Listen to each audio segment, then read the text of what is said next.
The Lord sent his great messenger Elijah to anoint a prophet to follow him. God chose someone ordinary. Elijah found Elisha, a nobody, plowing his father's field. And what was Elisha's response? He burned his plow and left everything he knew to answer God's call. Elisha, a tale of ridiculous faith. Hey, good morning. Everybody doing okay? Yeah, but either way, you know, the thing of it is, it's always the thing, like, man, I hate canceling church. And even if there's only 30 of us here or whatever, you know, I always trust that things are going to happen and God's going to, you know, speak to us and things. And if people are able to get here safely, and we hope, you know, that we're able to get in and out of here safely, it's okay. I never, you know, don't want to pressure anybody to come, but I want to be here. Now, we always try and, you know, we put our messages online. And so a lot of our church family will be able to catch up with what, you know, what's going on here today and things through that. And, you know, I could always preach in front of my computer and just do that, but that's kind of weird. And, but, you know, whatever. So we're here, and God's here. God's always with us. I'm thankful for that.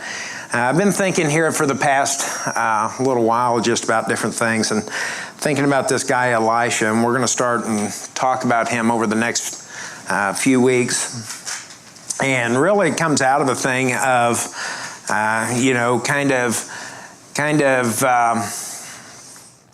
personal devotions or things.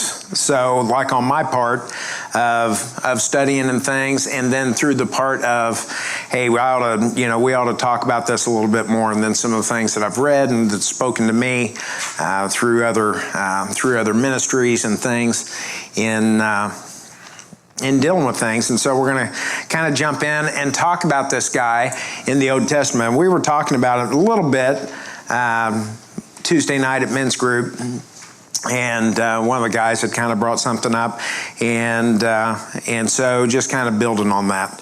So this guy that we're saying had ridiculous faith.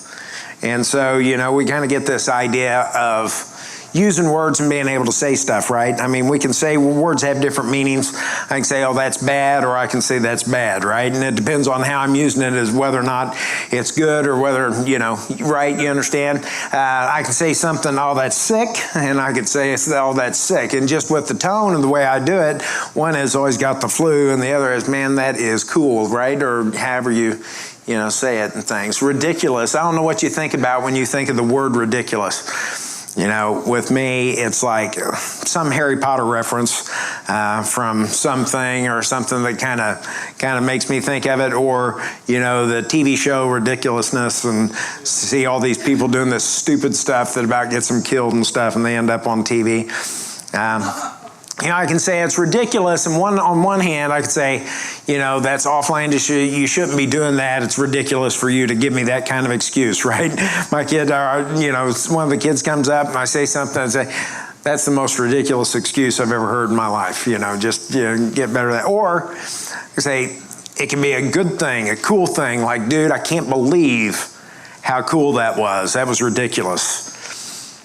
That's the kind of faith that we're talking about. That's the kind of thing that we're talking about. That this faith that Elisha had was a cool thing, an amazing thing, an amazing kind of faith. Now, in the Old Testament, it gets confusing because, and this is kind of what was coming up on that men's group Tuesday night, I don't remember if it was Elijah or if it was Elisha. And then we were talking about that. I can't even remember what the example was and things, but we can get things kind of confused because there were these two guys, and the thing of it is that they kind of served together. Elijah was the first prophet, and their story's found in the book of Kings, 1 Kings, and going through into 2 Kings. And Elijah was a prophet of God, and he had all these things that he ended up doing and fighting against the prophets of Baal, which was false god, and these different things, going up a wicked queen named Jezebel and having these things happen. And it happened that in Elijah's life, he got to a point where he was hiding out in a cave, and he was at this point when he was in this cave that it was like, he's like, dude, I'm done. God just killed me. I'm all by myself. This stuff isn't working out. and all this kind of stuff. And that's when God said to him, he said, listen, you're not alone. I've kept there's 7,000 people in the land that, still trust in me and know me. And he said, and God said, there's another guy, his name is Elisha, and you're going to go, and he's going to be my next prophet. And I want you to go to find him and speak to him and things. You're not by yourself. And so then Elisha comes in, and this guy has the audacity to come in. And, Elisha comes whenever his time comes, and he says, I want to have a double portion of whatever it is that you had, Elijah. That's what you're right. The blessing that he had from God, the power that he had from God to be a prophet, to be able to do things on God's behalf. He's like, I want a ridiculous amount of what it is that you've been having. I want a ridiculous amount of what it is that God has to give me. And because of that, Elisha he did more miracles in the Bible, more than anybody except Jesus. It was kind of like crazy stuff that he ended up doing and finding out. He crossed the Jordan River on dry land, parted the waters. He raised dead people. He made an iron axe head float in the water. He purified a poison stew. He had so much stuff going on with him that after he was buried and in his tomb, one day there was they were burying somebody else, and they kind of, because of the circumstances, got in a hurry and just kind of tossed this dead body into a grave. Because the enemies were coming and they had to get out of there or something. There was so much power, so much faith that Elisha had that when this other guy that died got thrown in on his bones after he was already dead, the dead guy came back to life because of the stuff that was going on. There was a time, he was a bald guy. Apparently any bald guys here, some here or whatever. There was a time whenever he was going into a city, going into a town, and there was these young people, like 40, 45 of them, that was making fun of him, saying, hey, Baldy, go on home, get out, And it there's a context to it that they were kind of mocking him and saying, go along with Elijah. Elijah went to heaven. Why don't you just get out of here, bald man? And he cursed him and said, hey, whatever. And 2 female bears came down out of the woods and mauled these kids and was eating them and stuff. Because he had this ridiculous kind of thing. I know, it's crazy.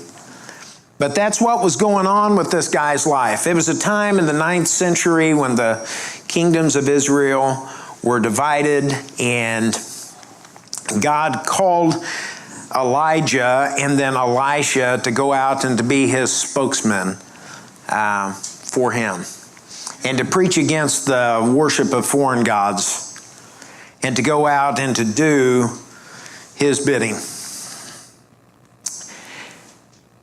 And the thing is that this guy was just an ordinary guy. Whenever you look in the mirror, I don't know what you think, right? You look in the mirror and you're like, man, you're good looking, right? But when we look in the mirror, we're ordinary people, right? For most of us, my wife's been watching, she watches these crazy shows on TV or whatever, and been watching this show, The Crown, that's, all about the kings and the queens and princes and stuff, and and these people that were just born into a position and stuff, right? I don't look at myself and look in the mirror and say, man, you're a prince. I don't think about things. I'm kind of ordinary. I just think that I'm an ordinary person. A good guy, whatever, and I'm not saying that I just look down on myself. It's just I know kind of where I come from or just how things are. God called ordinary people to do extraordinary things. And Elisha was just an ordinary guy. And God said, I'm going to call you. I'm going to put my spirit on. I'm going to give you a task. And your task is going to be that you're going to counsel kings, and you're going to perform miracles, and you're going to speak on behalf of me. We're going to talk about some things through the next few weeks. We're going to talk about faith and how we can trust God to do great things in our life, right? And that we can just work where we are to be able to allow Him to do things in our life. We're going to talk about what it means or what to do when it's a time to where we're desperate in our lives. Here in a couple weeks, we're going to talk about a time when there was a lady, she was a widow, and she was about to lose her 2 sons, and she didn't have anything in the world except a little bit of oil. And we're going to talk about how God was able to meet her need wherever she was, wherever you might be or I might be. We're going to talk about sometimes we just feel like we've lost it, right? Or sometimes we kind of, when we look in that mirror, it's like, man, how did I end up being here? Or how did things get to be this way? Or, man, I really thought things were going to be different. And how we can take steps and what we can do to be able to get our edge back. Elijah wasn't a priest. He didn't go to seminary. He wasn't born into a, noble family or a powerful family. He wasn't a monk. Elijah was at home working with his parents on the family farm. Now, you jump in with me. I've just got a couple thoughts that I want to share with you today as we look at the opening little page or paragraph of Elijah's story. And maybe just a couple thoughts that I could leave with you today and that God could speak to us and go for there. So in 1 Kings chapter 19, we read these words. So Elijah went from there and found Elisha, the son of Shaphat, and he was plowing with 12 yoke of oxen, and he himself was driving the 12th pair. So he's out working in the field. Elijah went up to him and threw his cloak around him. And Elisha left his oxen and ran after Elijah.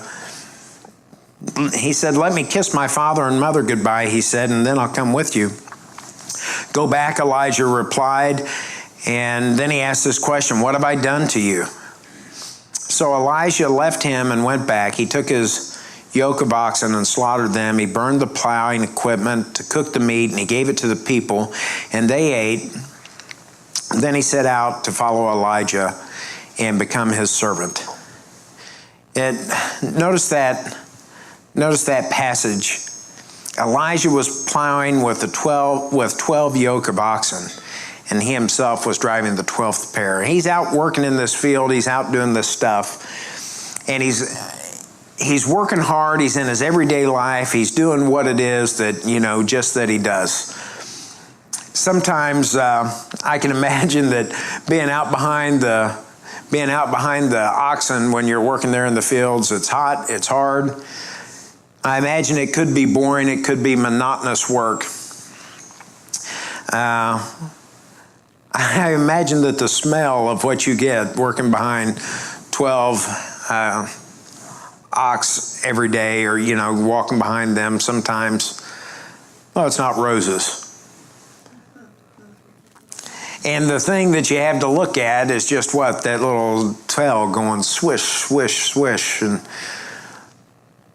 every day the same thing, day after day, day after day.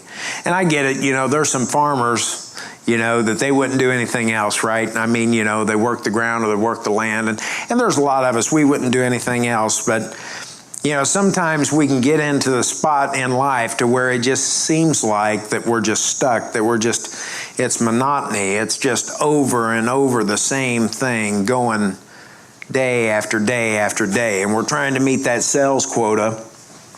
And we work and we work and we reach that sales quota, and then the month changes or the period changes and we start back off at zero and we have to go again and again. Or you're a student and you've got a test coming up and you work and you work and you work and you're trying to get through this test, and you get that class done, that test done, and then you turn around and there's another test that's coming, and you're working that job and you're going, and it's over and over and it's the same thing. And did anybody ever notice how the laundry is never, ever, ever done? The dishes are never done. Levi comes in and I'm saying, "Levi, you got to unload the dishwasher." "What? I did that yesterday."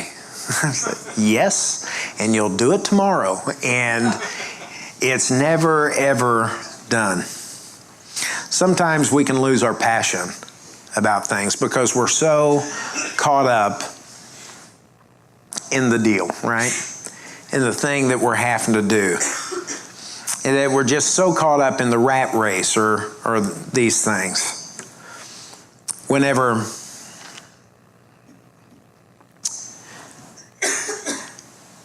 Elisha was out doing his job that he does every day, things are going along, and God does something one day, and it changes him, or, he hears God's voice. Now, what did Elijah do? Elijah, he's out looking for this guy, Elisha, that God told him to go find this guy. God told him, it's Elisha, told him who Elisha's father was so he'd know where he could find him.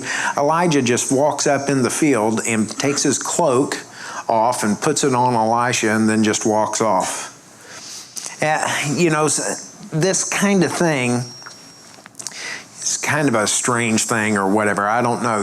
If you gave me your coat, I'd say today, okay, it's keeping me warm or this, that, or what have you. But the cloak it carried with it a symbolism of kind of God's covering, or kind of the mantle, or the thing that was. It symbolized that God was over Elijah and the things that he had been doing, and that, he was God's prophet. And symbolically, he comes to Elijah and he says, listen, I'm giving you my cloak. The same thing that's been covering me is going to be covering you. The same thing that's been giving me power is going to be giving you power.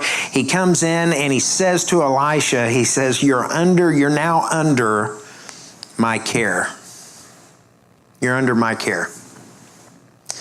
I want to just encourage you or challenge you with a couple things, a couple principles about how we can come to a place of this ridiculous faith, or how we can come to a place to where we could be willing to say yes to a commitment to God to be able to do the things that God wants to do in our lives. Because the truth of it is that God offers us an opportunity to be able to walk with him. God offers us an opportunity to be under his care. God offers us this opportunity, and we have to come to a place as to whether or not we're going to accept it. Now, the first thing is that you don't have to understand fully to obey immediately.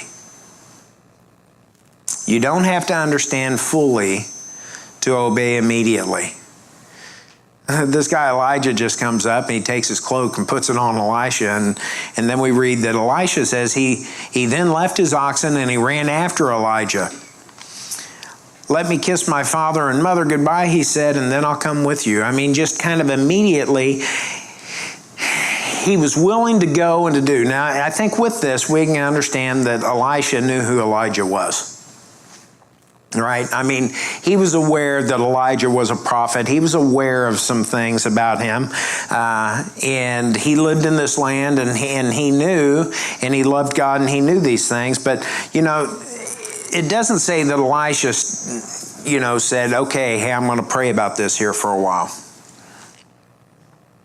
Now, I'm not saying that it's evil to pray. I mean, we ought to pray, right? But what I'm saying is, when Elisha had this happen to him, he knew that it was God that was doing something. He knew who Elijah was, and he knew that he was a guy that he could trust, that he was a guy that he had listened to and followed. He knew that Elijah was God's man, God's guy. And whenever he found out about it, or, when this happened kind of in the middle of his monotony, in the middle of his workday, and Elijah comes up and makes this offer, or, this thing speaks to him, Elijah didn't pray about it for 2 weeks, and I'll get back with you. Elijah didn't come to a place where he said, I'm going to, let's weigh the pros and cons of this thing and the things that's going on. He didn't come to a place to where he said, well, this is something I need to talk to my therapist about and see where this is going to be. He didn't say, hey, what's the details of this kind of thing? How's this going to work out? He didn't say, how much money am I going to make? He just said, I can trust God. I'll trust God. I trust you. I'm in. And it was instantly. Sometimes we get this idea of, we've got this plan in life. Have you had a plan in your life? And you're starting off, certainly when we're young and things, and we start off, well, I'm going to do this, and I'm going to do this, and This is how things are going to be. I'm going to go to school. I'm going to get a job. I'm going to marry. I'm going to have 2.3 kids. Or that may not be the right number of kids. What is it? 1.6 kids nowadays, probably, or something. I don't know. But you have this plan. You know, God didn't come up to Elisha and say, I'm going to have you speak to these people. I'm going to have you go out and do these things. You're going to be doing these miracles. You're going to be, ticking people off who are against me and stuff. He just said, I want you to follow. I want you to do. I want you to respond right now with what I'm asking you to do. And Elisha was willing to respond to God. And I think that's the way God works. Sometimes God's often vague, when he's calling us to do something.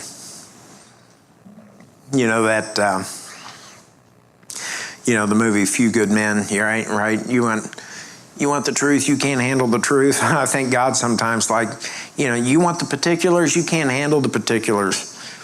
You just take what I've got and, you take this step and you be able to go and to do these things. He's calling Moses and he's saying, I want you to go back and I want you to lead my people and I want you to do these things. But he didn't map it all out to be able to do the things, and Moses is like, I'm not got that much. Well, what's in your hand? And he takes that staff and he uses, the things that Moses has to be able to do things. God says to Abraham, hey, I want you to go. I want you to leave your family. I want you to leave the things that you have.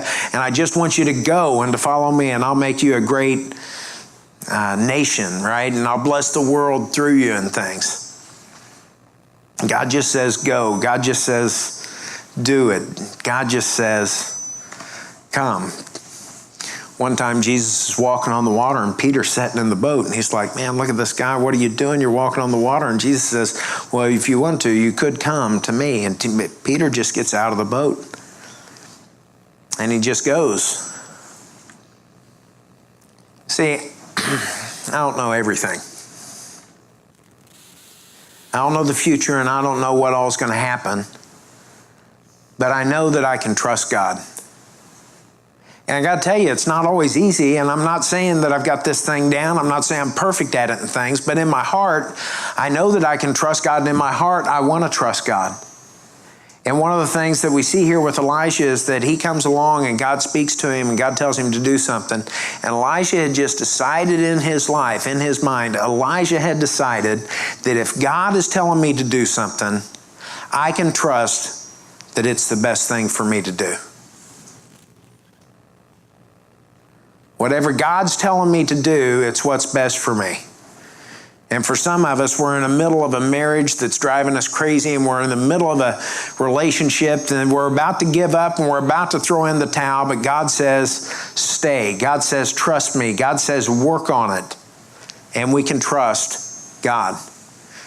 Comes to a place and we're worried about our health and we're worried about all these things, and God says you can trust me with it. And we have an idea and we think it's an idea from God, and God says, listen, you can run with my idea. You can do what I'm calling you to do. We have this, some of us, we come around and we're around at church and we've been at church and we've been a part of it or been around it a little, but we haven't really got to a place to where we commit. And to where we say, hey, I'm going to get involved, or I'm going to do my part, or I'm going to do my thing. When God's telling us to do something, we can trust that it's what's best for us.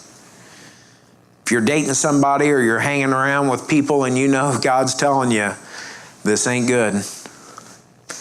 This person isn't good. These people aren't good. They're not building you up. They're not helping you. We can trust God. And if God's telling us to break up with this person, or if God's telling us to quit hanging out with these people, we can trust that God knows what's best for us. In my life, there's times, and I look back and just those times whenever I've been worried about things. I grew up in a family business and kind of being around. And from a young age, I had, I said those plans, when you're growing up from a young age. I'm like, man, this is what I'm doing. This is, it's how I'm going to be in this business. I know, working around a funeral home. My personality, it fit. I was good at it. I could, I could minister and help people and things. And so, yeah, I know I'm weird. I don't know. It's that kind of thing. What I've said before, My family always seemed pretty normal. In every movie that you always saw a mortician in, the mortician was really a weird person. And I didn't understand what was going on with that until I went to mortuary school. And then I'm like, man, there's a lot of these people are strange. I don't understand. Why aren't they normal like us?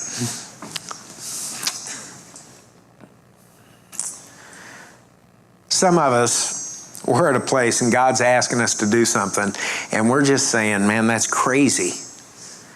How could I do that? How could God ask me to do that? That's ridiculous. Why would I do that?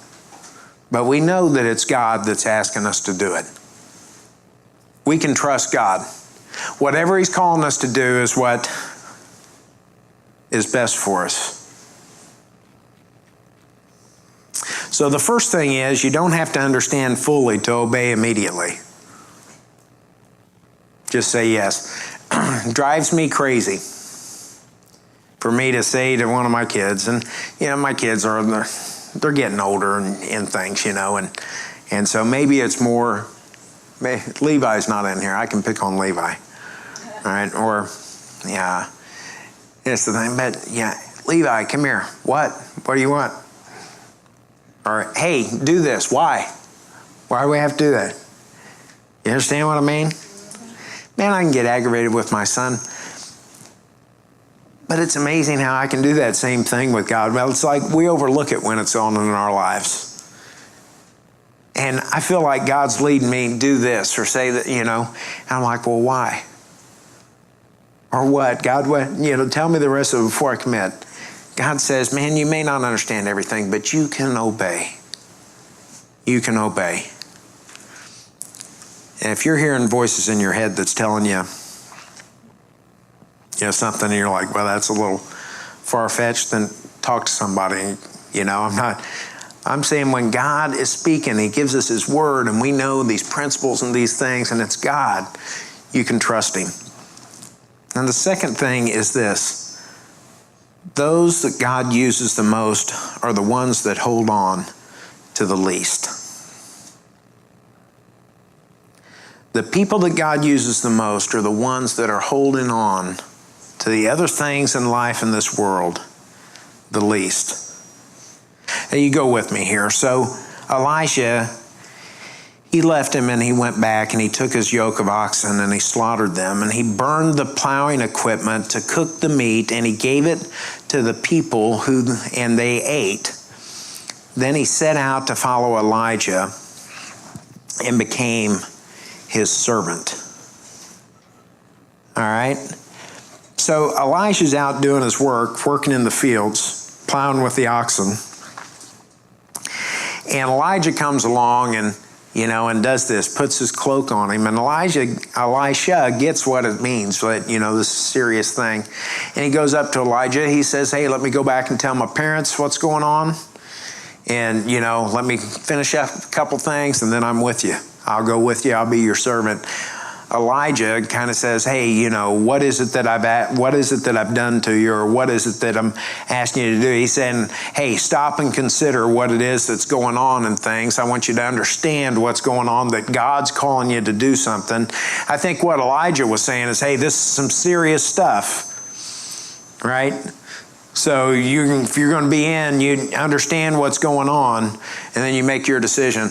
And Elisha goes back, man, and he takes these oxen that he's been plowing with, and he's like, they're done.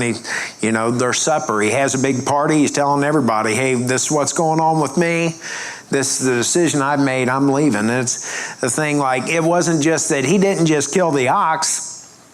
He took his plow that he was using to work the fields and he built a fire so he could cook the ox. And he's saying, listen, I am serious about what's going on. I'm done.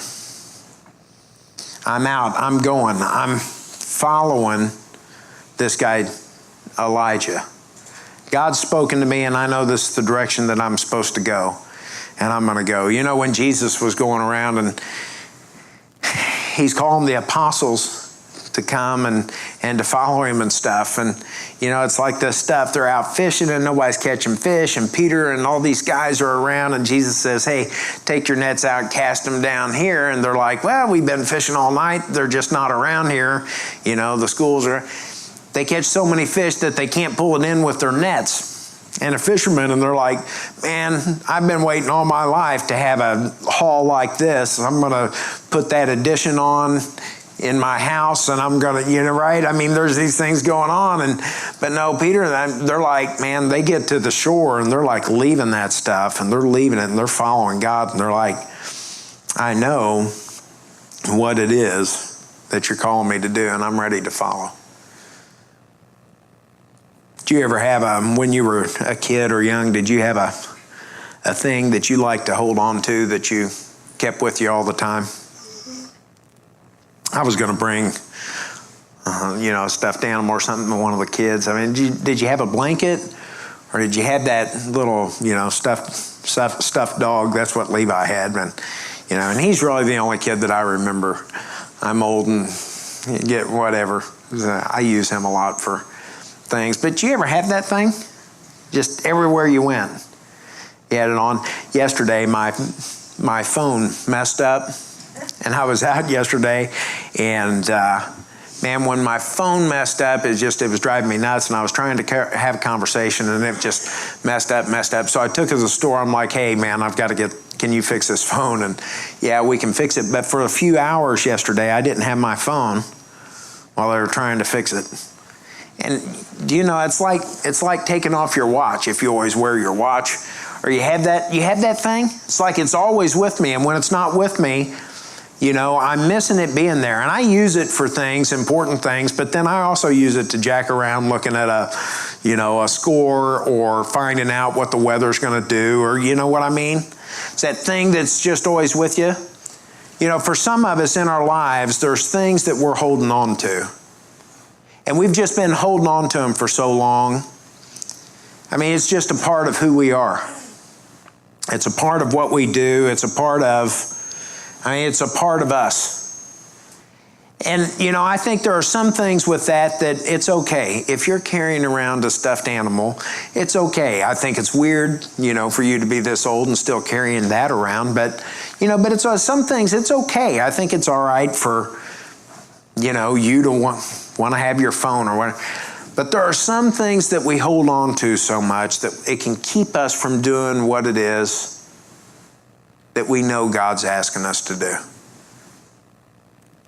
And that whenever an opportunity comes or something comes and we hear God kind of leading us to do something, sometimes I'll say no to what it is that God's asking me to do because I'm holding on to this other thing over here.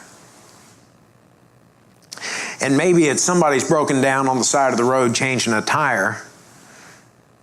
But I'm like, I've got to get home to my family, or I've got to get home, or I've got to get to the golf course, or I'm pulling this boat and the fish are biting right now. I should have been there a half hour ago.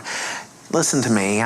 Sometimes it's a thing of, I know I need to pull back and spend more time with the people that's important to me, but I've got to put in the extra hours at work right now so that I can get ahead.